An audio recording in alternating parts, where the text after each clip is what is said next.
Federation of Pakistan chambers of commerce and industry کے زیر اہتمام پشاور کے مقامی ہوٹل میں پری بجٹ مشاورتی سیشن کا انعقاد کیا گیا، جس کے مہمان خصوصی خیبر پختونخوا کے وزیر خزانہ تیمور سلیم جگڑا اور وزیر اعلیٰ کے مشیر برائے ایکسائز اینڈ ٹیکسیشن خلیق الرحمان تھے، اور خیبر پختونخوا کی بزنس کمیونٹی اور تاجر رہنماؤں نے شرکت کی۔ تقریب میں بزنس کمیونٹی نے صوبائی بجٹ کے لیے اپنی تجاویز بھی صوبائی وزراء کے گوش گزار کی۔ پہلی بار ہے کہ یہ پی سی سی آئی خیبر پختونخوا میں بجٹ سیمینار کر کے وزیر خزانوں کو بلایا ہے۔ اب یہ بجٹ میں معلوم ہو سکے گا کہ کیا کر سکتے ہیں، لیکن ہم کہتے ہیں کہ سب سے بڑا مسئلہ جو پاکستان کا ہے وہ بے روزگاری ہے۔ بے روزگاری پرائیویٹ سیکٹر ختم کرے گی، کوئی حکومت ختم نہیں کر سکتی۔ اس وقت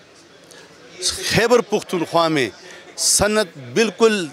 زیرو ہوتی جا رہی ہے۔ ایگریکلچر کو زیادہ سے زیادہ فیسیلیٹی دے، اور ہمیں یہ انشور کیا گیا ہے کہ ہم یہ بجٹ جو ہے زیادہ تر ایگریکلچر ہوگا۔ بزنس کمیونٹی کا زیادہ تر زور مختلف ٹیکسوں خصوصاً پراپرٹی ٹیکس میں چھوٹ پر دیا گیا۔ اس موقع پر تاجروں اور صنعت کاروں کا کہنا تھا، جو اس بار کوشش کی ہے وہ یہ ہے کہ سسٹینیبل بزنس انوائرمنٹ اگر ایک بنایا جائے، تاکہ جیسے پنجاب اور سندھ میں کاروبار بڑھ رہے ہیں اس سپیڈ سے کے پی میں نہیں بڑھ رہے ہیں، تاکہ کے پی میں جو ہے اکنامک گروتھ کی طرف جائیں، اور فاٹا پاٹا بھی چونکہ انکلوڈ ہوا ہے ابھی کے پی میں، تو آپ کو پتہ ہے کہ اکنامک گروتھ کتنی زیادہ ضروری ہے۔ اسی کے ساتھ افغان ٹریڈ پہ اور سینٹرل ایشین ٹریڈ پہ بھی ہم نے کافی ان کو جو ہے پوائنٹس بتائے ہیں، لیکن اس میں مسئلہ یہ ہے کہ آپ کو پتہ ہے جیسے کہ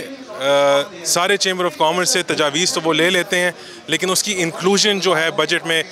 10 سے 15% بھی نہیں ہوتا۔ جو اسپیشل اکنامک زون کا انہوں نے افتتاح کیا ہے، یہ ایک بہت ہی اچھا انیشیٹو ہے، بلکہ میں ریکمینڈ کرتا ہوں ہماری جو ادارہ ہے کے پی ایزمک، کہ جس پالیسیز پہ یہ اسپیشل اکنامک زون کا انہوں نے افتتاح کیا رشکئی کا، اسی طرح باقی اکنامک زونز کا بھی پورے صوبے میں یہی پالیسی ہونی چاہیے، یہی طریقہ کار ہونا چاہیے، کیونکہ مجھے لگتا ہے اس سے کافی کے پی جو ہے آگے جائے گا۔ سیشن کے آخر میں تقریب کے مہمان خصوصی صوبائی وزیر خزانہ تیمور سلیم جگڑا کا کہنا تھا، جتنا بجٹ جو ہے وہ مختلف سٹیک ہولڈرز کی ان پٹ سے بنے گا،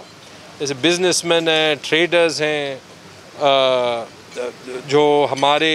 پرائیویٹ اسکول ایسوسیشنز ہیں، مختلف انڈسٹری کے ایسوسیشنز ہیں، مختلف ریجنل جو ہیں وہ چیمبرز ہیں،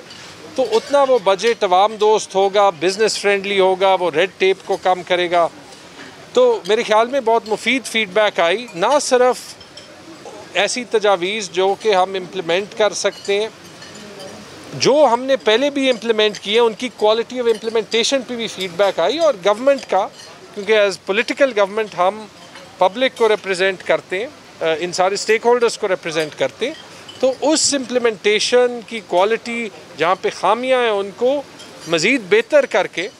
ہم جو ہے وہ صوبے کی گورننس کو بہتر کر سکتے ہیں، اور عام آدمی کے لیے، چھوٹے بزنس کے لیے، یا ایون کارپوریٹ سیکٹر کے لیے اس صوبے میں انویسٹ کرنا اور آسان بنا سکتے ہیں۔ تاجروں اور صنعت کاروں سے بجٹ کے لیے ہر سال تجاویز تو لی جاتی ہیں، لیکن تاجروں اور صنعت کاروں کا یہی رونا ہوتا ہے کہ ان کی تجاویز پر کبھی عمل درآمد نہیں کیا جاتا۔ تاہم صوبائی حکومت نے تاجروں اور صنعت کاروں کو یقین دہانی کرائی ہے کہ ان کی تجاویز پر سنجیدگی سے غور کیا جائے گا۔